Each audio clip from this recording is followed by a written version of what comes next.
Greetings. I am Robert Singh, Assistant Professor from Emmanuel College of Education. We already discussed about some characteristics of teaching, good teaching. Now we are going to discuss some characteristics free of bias.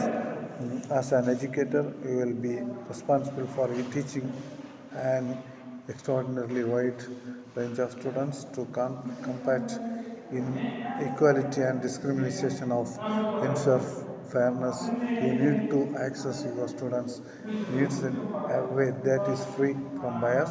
This requires you to continuously check in with your own judgments and assumptions about others. Respect attitude, respectful attitude. Even in classroom of adult learners, there is still an inherent imbalance of power that exists between students and teachers. It is imperative for educators to be meaningful of this imbalance and ensure the students feel respect and heard for the people they are and what they contribute to the classroom. Creativity goes hand in hand with adaptability.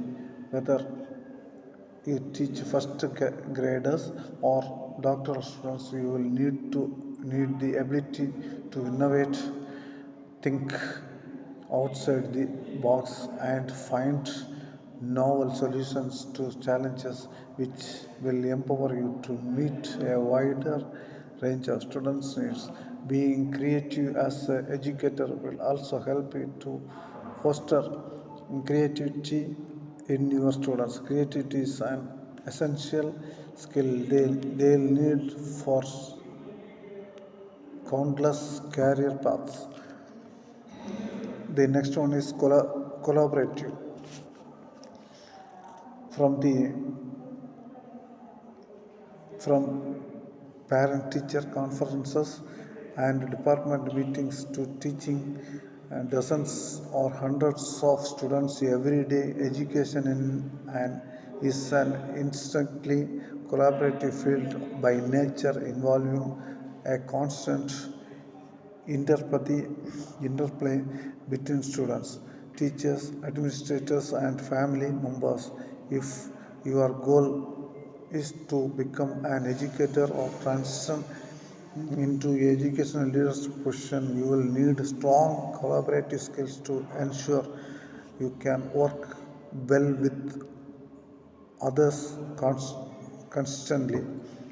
Preparation in line with being flexible and adaptable, it is important to be prepared for a wide range of scenarios and challenges in the classroom. You can increase your overall level of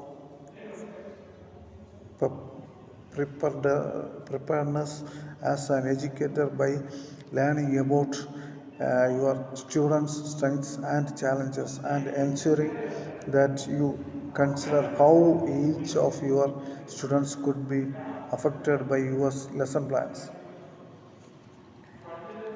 Okay, then next, promote a growth mindset. In 2006, psychologist Carol Dweck introduced a concept of growth mindsets vs fixed mindsets in her book Mindset. The other points are meet students where they are, meet the students which they are staying in their places. These are